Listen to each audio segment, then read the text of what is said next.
बिस्मिल्लाहिर्रहमानिर्रहीम। खातिन हज़रात, मैं हूँ अख्तर अब्बास और आप सबको मेरा सलाम पहुँचे।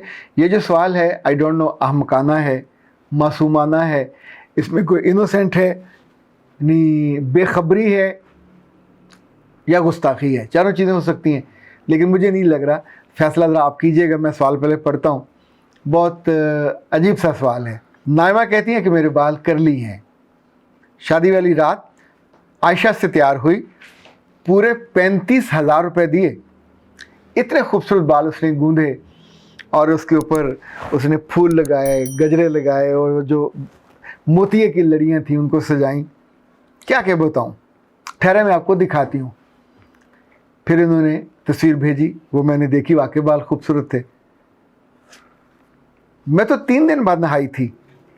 इतने खूबसूरत एक बाल एक ही रात में कैसे ख़राब कर लेती, और क्यों ख़राब करती? शादी की सुबह उठकर नहाने की बात मेरी समझ में नहीं आई। खातिन हज़रात, जब मैंने सवाल पहली दफ़ा ये पढ़ा तो सच्ची बात है मैं मुस्कुरा दिया। और फिर मैंने सोचा कि ये is it A sensible question. फिर मैंने सोचा इसमें इनोसेंस है, पर आपको क्या लगता है, इसमें बेखबरी ज़्यादा नहीं है और ज़्यादा हमाकत अगर आप कहें तो इसकी माँ की है, ज़्यादा हमाकत इसकी असातिज़ा की है। आखिर किसी ने तो उसको कुरान पाक पढ़ाया होगा, किसी ने हदीस पढ़ाई होगी, किसी जगह तो इसने इस्लामियात पढ़ी होगी, कहीं तो किसी ने गुस्ल के वाजिबात बताए होंगे। गुस्ल कब वाजिब होता है, ये छोटी उम्र से जैसे बच्चे बड़े होते हैं हम उनको बताना शुरू कर देते हैं।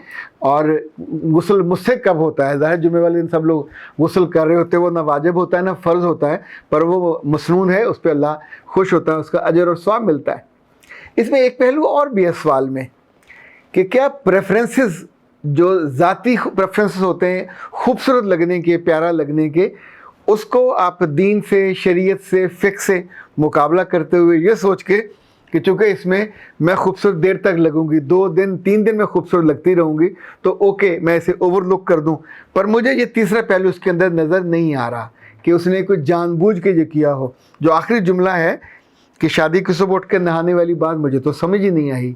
ये बात मुझे इनोसेंस वाली लगती है, मासूमियत वाली बात लगती है। अच्छा, ऐसे मासूम लोग दुनिया में बहुत सारे होते हैं। ये मासूम भी होते हैं, कम अकल भी होते हैं, कम फहम भी होते हैं। मुझे याद है 2 दोस्तों के बीच में हमेशा बात होती थी। एक दोस्त बड़े ज़ोर से कहता होता था कि नमाज बाजमात के बहुत जो है सवाब है, 27 गुना ज़्यादा अजर होता है। तो वो आमतौर पे अपने दोस्तों को नमाज पे उकसाता रहता था। तो एक रोज़ दोनों नमाज़ पढ़ने गए, जो ही मस्जिद में दाखिल हुए तो इमाम साहब रुकू में चले गए। तो वो दोस्त जो नमाज बाजमात के बहुत फ़ज़ाइल बताता, तो उसने दौड़ लगाई और जाके रुकू में शामिल हो गया और अपनी रकत पूरी कर ली। जो दूसरा था वो आराम से गया, उसने वज़ू किया, फिर जब पहुंचा तो एक रकत और गुजर चुकी थी, दूसरी रकत में वो शामिल हो गया। तो जब नमाज ख़त्म हुई तो दूसरे ने उस पहले से जो जल्दी पहुँचा था पूछा कि भले आदमी, तूने वज़ू किया ही नहीं और जाके नमाज में शरीक हो गया। उसने कहा क्यों ना शरीक होता, वज़ू का सवाब थोड़ा है, बाजमात नमाज के साथ शामिल होने का सवाब इतना ज़्यादा है, तो मैं तो उस अजर के लिए शरीक हुआ। तो उसने कहा अल्लाह के बंदे, तुम्हें किसी ने बताया नहीं है कि वज़ू के बिना जमात नहीं होती? उसने कहा कमाल है, तुम्हारी नहीं होती होगी, मेरी तो हो जाती, मैंने तो कई दफ़ा पढ़ी है। अब अगर उसकी बाजमात नमाज हो जाती रही वज़ू के बग़ैर, तो आप सोचें, इसको सुन के आप सिर्फ मुस्कुराएंगे, उसकी हमाकत पे, कम फहमी पे, कम अकली पे उसको दलील नहीं देंगे। इस तरह की बात अगर कुछ और बच्चियाँ भी करती हैं या किसी के यहाँ ये वाक़या हुआ, तो अब हम उसका मजाक उड़ाने की बजाय या उनको टीज़ करने की बजाय उनको सिर्फ ये बताना चाहेंगे कि प्यारे बच्चों, ये आप पे वाजिब था, गुस्ल फ़र्ज़ था, उस फ़र्ज़ को अदा किए बिना अगला दिन तुलू नहीं हो सकता। अच्छा खातिन हज़रात, एक तो आपसे गुजारिश ये है, आप छोटे हों या बड़े, इस्लामी पब्लिकेशन की किताब है मोहम्मद यूसुफ इस्लाही साहब की। इस किताब का नाम है आसान फ़िक़्ह। ये हिस्सा अव्वल और हिस्सा दो हिस्से हैं। ये हर घर में होनी चाहिए और इसमें बुनियादी तौर पे ज़िंदगी के सारे मसाइल, और जो आमतौर पर माओं को भी इल्म नहीं होता और बापों को भी इल्म नहीं होता, ये घर में होना चाहिए और इसको पढ़ा भी जाना चाहिए। ये जिस बच्ची ने कहा कि मेरे बाल 35,000 के बने और मेकअप 35,000 का हुआ, आप सोचिए कि 35 लाख रुपया की पाकीज़गी या 35 करोड़ रुपए की पाकीज़गी के बारे में उसको ख़बर नहीं थी। اور یہ پاکیزگی واجب ہے، فرض ہے۔ ابھی ساتھ ہی اسکرین پہ کچھ آ جائے گا کہ کن کن چیزوں پہ واجب ہو جاتا ہے غسل۔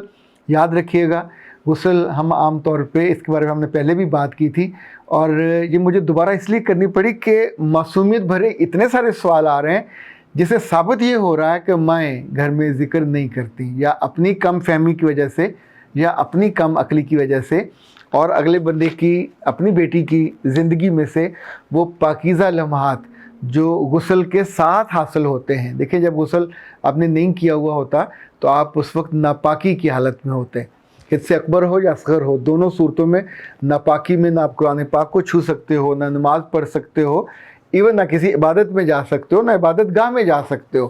یہ اتنا لازم ہے، جس لمحے آپ ناپاکی کی حالت میں جاتے ہیں اس کے فوراً بعد غسل واجب ہو جاتا ہے، اور غسل اس طریقے سے واجب ہوتا ہے جیسے شریعت نے بتایا۔ ایک ہے سمپل نہانا، آپ گئے جا کے سر پہ پانی ڈالا، جسم پہ پانی ڈالا، یہ غسل نہیں ہے، یہ نہانا ہے، یہ ٹیکنگ بات ہے۔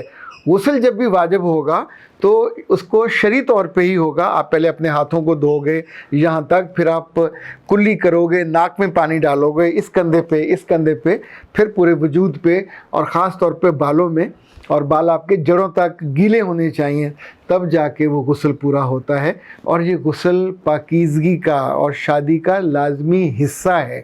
اس شب کے بعد ہر صورت میں یہ واجب ہو جاتا ہے، اور میں اس وقت اس کی تفصیل بتاتے ہوئے مجھے بھی تھوڑی ہیزیٹیشن ہو رہی ہے، تو ابھی کوشش ہم کریں گے کہ اسکرین پہ ساتھ ہی اس کی کچھ تفصیل آ جائے تاکہ آپ اس کو دیکھ سکیں۔ اچھا خواتین حضرات، ایک چھوٹی سی شکایت مجھ تک پہنچی ہے پاکستان ہربل والوں کی طرف سے۔ حمزہ صاحب نے بتایا ہے کہ ڈاکٹر نوشین صاحبہ نے جو سیرم بناتی ہیں وہ چونکہ ٹیلرڈ ہوتے ہیں، ایک ایک فرد کی عمر، چہرے اور اس کے وزن کے اعتبار سے وہ بنتے ہیں، اور یہ ہر کسی کے لیے نہیں ہوتے، اور اسی کے لیے وہ سود مند ہوتے ہیں۔ تو بحریہ ٹاؤن سے کسی پاردل والی خاتون نے ظلم یہ کمایا پیسے کمانے کے لالچ میں، کہ پہلے ان کے پاس گئیں اور جا کے ان سے کہا ڈاکٹر صاحبہ میں روز آپ کے پاس نہیں آ سکتی، مجھے تھوڑا سا طریقہ بتا دیجئے۔ اور ڈاکٹر صاحبہ نے کچھ ان کو بتایا، کچھ نہیں بتایا۔ ظاہر یہ ایک ٹیلرڈ چیز ہوتی ہے، وہ ہر ایک کو علم اس کا نہیں ہو سکتا، اور اس نے وہاں سے وہ خریدا اور جا کے اس کا ریپر اتار کے اس کی فوٹو کاپی کرائی، اور فوٹو کاپی کرا کے خود 2-3 آئل جمع کر کے لوگوں کو دینا شروع کر دیا۔ اب وہاں سے جب شکایت آئی تو ظاہر ہے وہ چہرے پہ دانے نکل آئے۔ انفیکٹ یہ جو سینسٹیوٹی ہوتی ہے ڈاکٹر کے پاس، وہ یہی ہوتی ہے، اللہ نے اس کے ہاتھ میں جو برکت رکھی ہوتی ہے، جو خیر رکھی ہوتی ہے، وہ انہی چیزوں کی، جیسے ہر ایک کے ہاتھ میں ذائقہ نہیں ہوتا، اسی طور پہ ہر ایک کے ہاتھ میں شفا بھی نہیں ہوتی۔ پر ایسے لالچی لوگ، میں اس خاتون کا نام نہیں لے رہا، اس کا پارلر کا نام بھی نہیں بتا رہا، لیکن بی بی آپ نے بہت ظلم کیا، اور یہ نہ صرف بددیانتی کی، ٹرسٹ جو بریچ ہے یہ بھی کیا۔ یہ سب سے بڑا ہوتا ہے، یعنی آپ ان کے پاس پہلے اپنے فون پہ لیا، پھر ساتھ کسی اور دوست کو لے کے گئیں، کسی نے اپنی ماں کے لیے پوچھا، کسی نے باپ کے لیے پوچھا، یعنی عجیب یہ ایک پورا، جیسے آپ پلان کر کے چیزوں کو نسخہ جات لیتے ہیں، لینے کے بعد انہوں نے جا کے یہ جال سازی، پھر اتنی توفیق ہوتی تو آپ اپنا بنا لیتے، اپنا بناتے، اپنے نام سے کرتے، اور انہی کے نام سے پھر جس خاتون نے لیا تھا اور جس کو وہ ریشز ہوئے اور پمپلز نکلے، اس نے ڈاکٹر صاحب کو فون کیا، چونکہ نمبر تو اس پہ انہی کا تھا کہ یہ میں نے استعمال کیا۔ تو انہوں نے پوچھا کہاں سے لیا آپ نے؟ پاکستان ہربل سے لیا؟ اس نے کہا نہیں وہاں سے تو نہیں لیا۔ تو کہاں سے لیا؟ انہوں نے کہا جی میں نے بحریہ ٹاؤن سے ایک پارلر والی سے لیا، اور یہ اس کا نام تھا، اور یہاں سے میں نے لیا۔ ویسے تو قانونی طور پہ اس کو نوٹس بھی جا رہا ہے، لیکن یہ کہ باقی لوگوں کی آگاہی کے لیے کہ اللہ کے بندوں نہیں کرنا چاہیے۔ یہ جو ہمارے اندر شارٹ کٹ مارنے کی اور دھوکہ دینے کی ایبلٹی ہے، ہولے ہولے یہ قومی شناخت بنتی جا رہی ہے۔ آپ کسی بھلے آدمی کو کوئی بھلا کام نہیں کرنے دینا چاہتے ہیں کہ جہاں جی چاہا وہاں لٹک جائیں، اور لٹک کے وہاں سے اس کو توڑ لیں، اور توڑ کے اپنی جیب میں ڈال لیں اور خود کمانا شروع کر دیں۔ That's not the way.